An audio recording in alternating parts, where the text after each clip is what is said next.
মা, তোমার বয়স বেশি হলেও তোমার ভিতরে এখনো অনেক টাইট। আমি একটু করলে আর পারব না। মা, তোমার ভিতরে এত গরম কেন? আমার এটা তো পুড়ে যাবে। তোমার ভিতরে কি পানি ছেড়ে দিব? যখন আমি আমার বাগানে গাছের যত্ন নিচ্ছিলাম, তখন সেখানে কারও আসার আশা করিনি। এটি ছিল আমার দিনের সবচেয়ে প্রিয় সময়, মাটি দিয়ে হাত নোংরা করা, রোদের উপভোগ করা এবং শুধু শান্তি অনুভব করা। এটি ছিল আমার দৈনন্দিন রুটিন। কিন্তু সেই দিন হঠাৎ আমি আমার পিছনে পায়ের শব্দ শুনতে পেলাম। যখন আমি পিছনে ফিরে তাকালাম, তখন সেখানে আমার ছেলে অরুণ দাঁড়িয়েছিল। সে তার বড় হাসিভরা চোখে আমাকে দেখছিল। যেই আমি তাকে ফিরে তাকালাম, সে কি মা ই বলে আমাকে ডাকল। তখন তার কণ্ঠে ছিল উষ্ণ উৎসাহ এবং ঠোঁটে হাসি। আমি তখন হাসি ছাড়া থাকতে পারলাম না। অরুণ, তুমি এখানে কি করছ? আমি আমার হাত থেকে মাটি ঝেড়ে তাকে জিজ্ঞেস করলাম। তখনই সে আমার কাছাকাছি এল এবং আমাকে জোরে জড়িয়ে ধরল। এটি ছিল আকস্মিক, কিন্তু আমি তাকেও ফিরে জড়িয়ে ধরলাম। তারপর তার শক্ত বাহুগুলোকে আমার চারপাশে অনুভব করতে লাগলাম। অরুণ এখন ২-৫ বছরের হয়ে গেছে, এবং তাকে দেখে আমি অবাক হতাম যে সে কিভাবে এত দ্রুত একটি লম্বা, সুন্দর পুরুষে পরিণত হয়েছে। তারপর সে আমাকে বলল, মা, আমি আপনাকে এখানে একটি সারপ্রাইজ দিতে এসেছি। সে আমার চোখের দিকে তাকিয়ে বলল, আমি জানি আপনি এই বাগানটি কতটা পছন্দ করেন, এবং আমি ভেবেছিলাম আমি আপনার কিছু সাহায্য করতে পারি। তখন আমি হালকা করে হেসে বললাম, ঠিক আছে। আমি সঙ্গীর আশা করিনি, কিন্তু সাহায্য করতে অস্বীকারও করতে পারি না। যখন সে আমার পাশে দাঁড়াল এবং একটি ছোট কোদাল হাতে নিল, তখন তার চলাফেরায় কিছু আলাদা ছিল। তার যুবক শক্তিতে পরিবেশ ভরে গেল, এবং এক মুহূর্তের জন্য বাগানটি একটি নতুনভাবে সুগন্ধিত হয়ে উঠল। তারপর আমরা একসাথে কাজ শুরু করলাম। কাজের সময় আমরা অনেক হাসিঠাট্টা করলাম। তখনই আমি তার গার্লফ্রেন্ড সম্পর্কে কথা তুললাম। সে সঙ্গে সঙ্গে গম্ভীর হয়ে অস্বীকার করল। কিন্তু তখনই কাজ করার সময় কিছু বদলে গেল। অরুণ একটি গমলা তুলতে হাত বাড়াল, তখন তার হাত আমার হাত স্পর্শ করল, এবং একটি শিহরণ আমার সমস্ত শরীরে ছড়িয়ে পড়ল। সেই হালকা স্পর্শ এক মুহূর্তের জন্য আমাকে অস্থির করে দিল, যেন আমাদের মধ্যে বাতাসে একটি অকথিত সংযোগের ঢেউ বয়ে গেল। তারপর আমরা কাজে মনোযোগ দেওয়ার চেষ্টা করলাম, কিন্তু তখন একে অপরের এত কাছাকাছি হওয়ার একটি অদ্ভুত অনুভূতিকে অস্বীকার করা খুব কঠিন ছিল। কাজ করার সময় যখন সে ঘাস উপড়ে ফেলতে নিচু হল, তখন হঠাৎ তার মুখ আমার মুখের খুব কাছাকাছি চলে এল। তখন আমি তার গরম নিঃশ্বাস আমার গালে অনুভব করলাম, এবং আমাদের মধ্যে দূরত্ব যেন কিছুক্ষণের জন্য অদৃশ্য হয়ে গেল। তারপর আমাদের চোখে চোখ পড়ল, এবং তার চোখে একটি গভীর অনুভূতি ছিল, যেন সে সব কিছু বলছে যা শব্দে বলা যায় না। কিন্তু তখন তার দৃষ্টিতে এমন কিছু ছিল যা আমার হৃদস্পন্দন বাড়িয়ে দিয়েছিল। সেই মুহূর্ত, সেই দৃষ্টি, সবকিছু আকস্মিকভাবে ঘটে গেল যা আমার সমস্ত শরীরে একটি সংবেদন সৃষ্টি করল। তখন সে নরমভাবে জিজ্ঞেস করল, মা, আপনি ঠিক আছেন? তার কণ্ঠে ছিল কোমলতা এবং একটি অকথিত তীব্রতা। তখনও তার চোখ আমার সৌন্দর্য দেখছিল, এবং আমার নিঃশ্বাস থেমে গেল। আমার কণ্ঠ কাঁপছিল, এবং আমি আমার সংযম বজায় রাখার চেষ্টা করে উত্তর দিলাম, আমি ঠিক আছি, বেটা। তারপর আমি আমার ঠোঁটে হাসি আনার চেষ্টা করলাম, কিন্তু এখন আমাদের মধ্যে পরিবেশ সম্পূর্ণ বদলে গেছে। এখন প্রতিবার যখন আমি তার দিকে তাকাতাম, আমি তাকে আমাকে দেখতে পেতাম। তার দৃষ্টি আমার বুকের মধ্যে একটি হালকা আকাঙ্ক্ষা জাগিয়ে তুলছিল। তারপর যত আমরা এগিয়ে যেতে লাগলাম, পরিবেশে একটি অদ্ভুত অস্থিরতা ভরে গেল। এখন অরুণের স্বাভাবিক এবং চঞ্চল স্বভাব কিছুটা বেশি গম্ভীর এবং আবেগপ্রবণ হয়ে গেছে।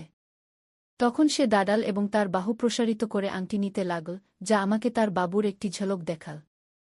তখন আমার দৃষ্টি বাবুর উপর আটকে গেল, এবং আমার হৃদস্পন্দন বেড়ে গেল। তখন অরুণ বলল, মা, তুমি জানো গো?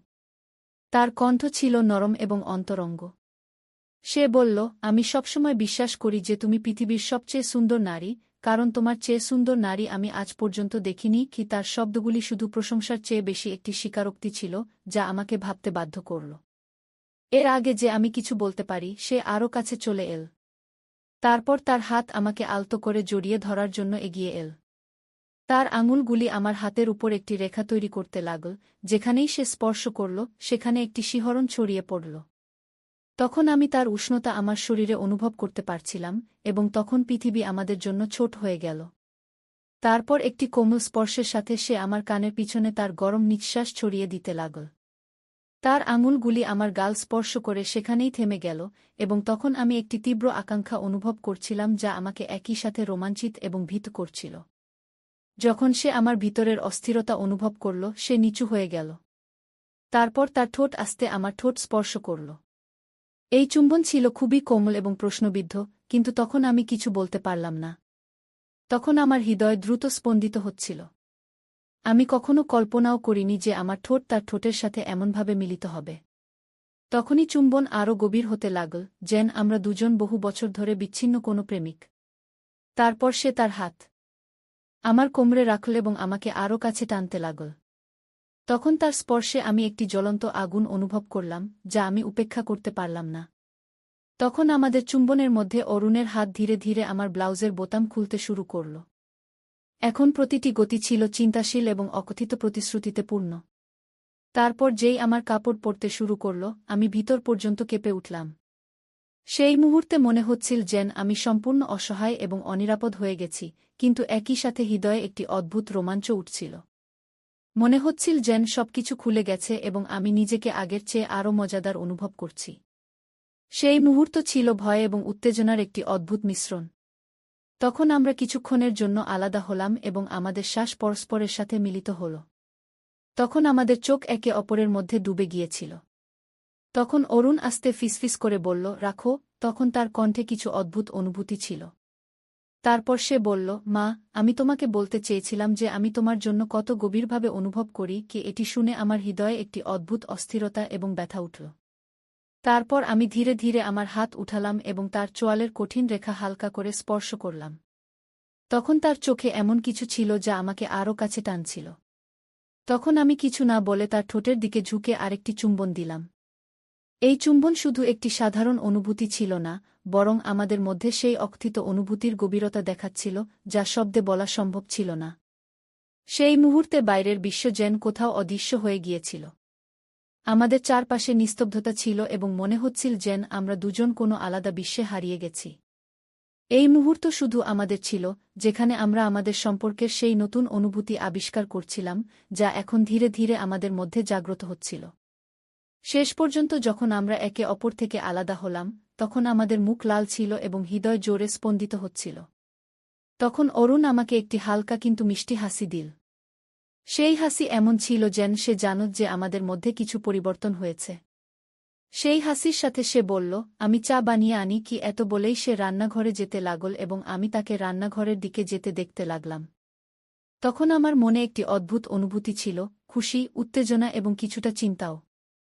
তার স্পর্শ এখনও আমার ত্বকে অনুভূত হচ্ছিল। এখন আমি ভাবতে শুরু করলাম যে এখন সবকিছু আগের মতো থাকবে না, কারণ আমাদের মধ্যে অনেক কিছু পরিবর্তন হয়ে গিয়েছিল এবং এই পরিবর্তন ছিল গভীর এবং স্থায়ী। তারপর যখন আমি ভিতরে গেলাম, তখন দেখলাম অরুণ রান্নাঘরে আছে। টেবিলে 2টি কাপ চা রাখা ছিল। তখন সে শান্তভাবে বসেছিল, কিন্তু তার চোখে সেই গরম উত্তেজনা ছিল যা আমি আগে দেখেছি। তারপর আমি হাসতে হাসতে চায়ের কাপ তুলে নিলাম এবং সেই মুহূর্তে অনুভব করলাম যে এই সম্পর্ক এখন একটি নতুন শুরুর জন্য প্রস্তুত। তারপর আমরা একসাথে বসে চায়ের চুমুক নিতে লাগলাম। তখন আমরা নীরব ছিলাম, নিজ নিজ চিন্তামগ্ন। আমি এই নতুন শুরু নিয়ে ভাবতে লাগলাম যে আমি কি এটির মুখোমুখি হওয়ার জন্য প্রস্তুত। তখন অরুণও কিছু ভাবছিল। আমরা চায়ের চুমুক নিতে নিতে বসেছিলাম, কিন্তু তখন আমাদের মধ্যে নীরবতা অস্বস্তিকর ছিল না, বরং এটি অকথিত শব্দে পূর্ণ ছিল। আমি আমার দৃষ্টি টেবিলে রেখে দিলাম এবং অকারণে চা নাড়তে নাড়তে আমার ভিতরে উঠতে থাকা অদ্ভুত অনুভূতিগুলো বোঝার চেষ্টা করছিলাম। তখন অরুণ আমার সামনেই বসেছিল। সে খুবই স্বাচ্ছন্দ্যে মনে হচ্ছিল, খুবই স্বাচ্ছন্দ্যে, এই সব কিছুর পর যা এইমাত্র ঘটেছিল। তবুও তার দৃষ্টি আমার উপর ছিল এবং আমি তার উপস্থিতি আমার ত্বকে একটি গরম স্পর্শের মতো অনুভব করতে পারতাম। তখন সে আস্তে বলল, মা। তখন তার কণ্ঠ নীরবতা ভেঙে দিল। তারপর সে বলল, আজ আপনি আলাদা লাগছেন। আপনি ঠিক তো আছেন? তখন আমি তার দিকে তাকালাম। তারপর আমার এবং তার দৃষ্টি মিলিত হল।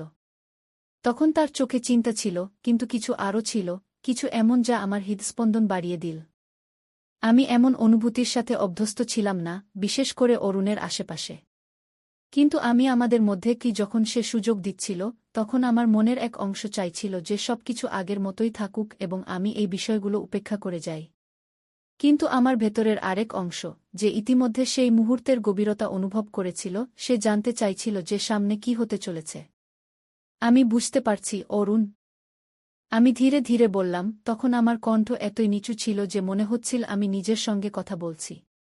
কিন্তু কিছু কথা সরাসরি বলা সহজ হয় না। তখন সে কিছুই বলল না, শুধু তার গভীর দৃষ্টিতে আমাকে দেখতে থাকল। হঠাৎ কিছু না বলেই সে উঠে দাঁড়াল এবং টেবিলের চারপাশে ঘুরে আমার পাশে এসে দাঁড়াল। তখন সে এত কাছে ছিল যে আমি তার উষ্ণতা অনুভব করতে পারছিলাম।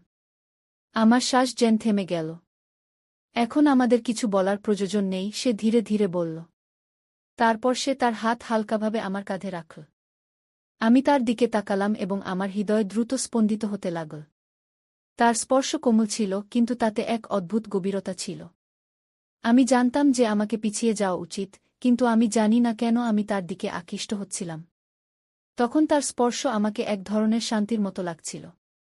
অরুণ, তখন আমি বলতে শুরু করলাম, কিন্তু আমার কথা থেমে গেল।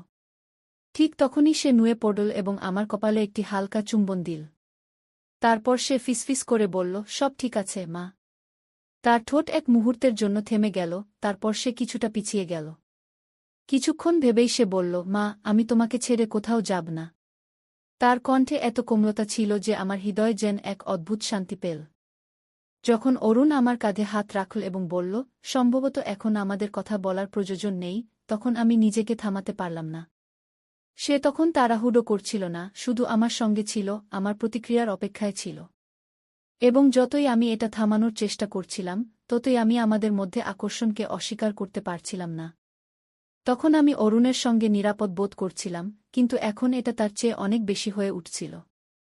এখন আমাদের মধ্যে কিছু উন্মোচিত হচ্ছিল, এমন কিছু যা আমাদের নির্ধারিত সীমানা অতিক্রম করেছিল। অরুণ, আমাকে না। আমি ফিসফিস করে বললাম। এর আগে যে আমি পুরো কথা বলতে পারি, সে ধীরে ধীরে আমার গাল ধরে আমার মুখ তার দিকে ঘুরিয়ে নিল। তারপর সে ধীরে ধীরে বলল, মা, তোমার কিছু বলার প্রয়োজন নেই, শুধু আমাকে এখানে তোমার সঙ্গে থাকতে দাও। তখনও আমার হৃদয় দ্রুত স্পন্দিত হচ্ছিল। যখন আমি তার চোখের দিকে তাকালাম, তখন তার দৃষ্টিতে এক আকাঙ্ক্ষা দেখে আমি স্বস্তি পেলাম, আবার ভয়ও পেলাম। আমি জানতাম না কি করতে হবে, এই অনুভূতিকে কিভাবে বুঝব যা আমার ভেতর উথালপাথাল করছিল। কিন্তু সেই মুহূর্তে তার হাত আমার গালে এবং তার চোখ আমার চোখের দিকে তাকিয়েছিল, তখন আমি পিছিয়ে যেতে চাইছিলাম না। ধীরে ধীরে সে আবার নুয়ে পড়ল এবং আমার গালে একটি হালকা চুম্বন দিল।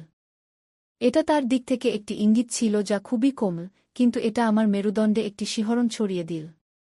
তারপর আমি আমার চোখ বন্ধ করলাম, তার ঠোঁটের উষ্ণতা আমার ত্বকে অনুভব করতে করতে, এবং এক মুহূর্তের জন্য বাকি সবকিছু ভুলে গেলাম। এখন সবকিছু যেন ঝাপসা হয়ে যাচ্ছিল। কিছুক্ষণ পরে যখন সে পিছিয়ে গেল, তখন আমি আমার চোখ খুললাম এবং তাকে আমাকে দেখতে পেলাম। তার মুখ খুবই কোমল এবং শান্ত দেখাচ্ছিল। আমি শুধু তোমার খেয়াল রাখতে চাই, সে ধীর কণ্ঠে বলল, এটুকুই। তারপর আমি গভীর শ্বাস নিলাম, কিন্তু আমার গলায় যেন কিছু আটকে গেছে বলে মনে হচ্ছিল। এটা আমার জন্য একদম নতুন ছিল এবং কিছুটা ভীতিকর, কিন্তু আমার ভেতর কোথাও না কোথাও এই সংযোগ অনুভব করার ইচ্ছাও ছিল। তারপর আমি ধীরে ধীরে বললাম, অরুণ। তখন আমার কণ্ঠ এতই নিচু ছিল যে সেটা শোনা কঠিন ছিল। তারপর সে হালকা হেসে আমার কানের পাশের এলোমেলো চুল ঠিক করতে লাগল।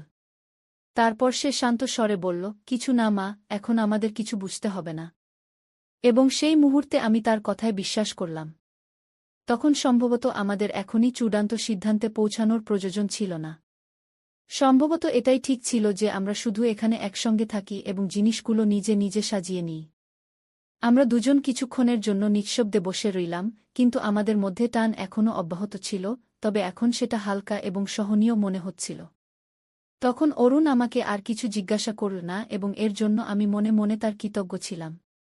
সে আমাকে ভাবতে এবং বুঝতে সময় দিয়েছিল।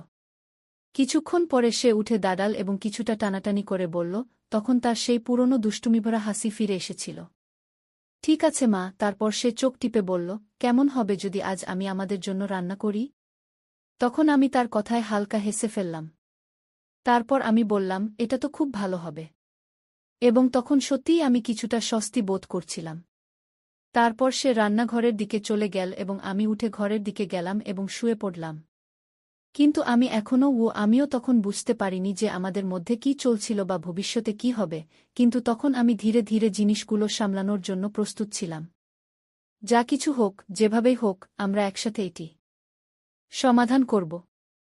এখন আমি আমার ঘরে ছিলাম, কিন্তু আমার মনে তখনও ধারণাগুলোর ঝড় বয়ে যাচ্ছিল। কিছুক্ষণ আগে যা ঘটেছিল তা সব মনে পড়ছিল। প্রতিবার যখন সে আমাকে সেইভাবে দেখত বা কিছু ছুঁয়ে যেত, তখন মনে হতো যেন আমার হৃদয়ে কিছুটা নাড়াচাড়া হচ্ছে। কিছুক্ষণ পর রান্নাঘর থেকে মশলার গন্ধ আসতে শুরু করল। আমি উঠে রান্নাঘরের দরজায় গিয়ে দাঁড়ালাম। তখন অরুণ আমার দিকে তাকাল এবং হেসে বলল, মা, আমি চাই আজকের খাবারটা বিশেষ হোক। কেন? আমি হালকাভাবে জিজ্ঞেস করলাম। কারণ কিছু মুহূর্ত বিশেষ হয়, সে আমাকে দেখে বলল। তখন তার চোখে এমন কিছু ছিল যা আমাকে অদ্ভুত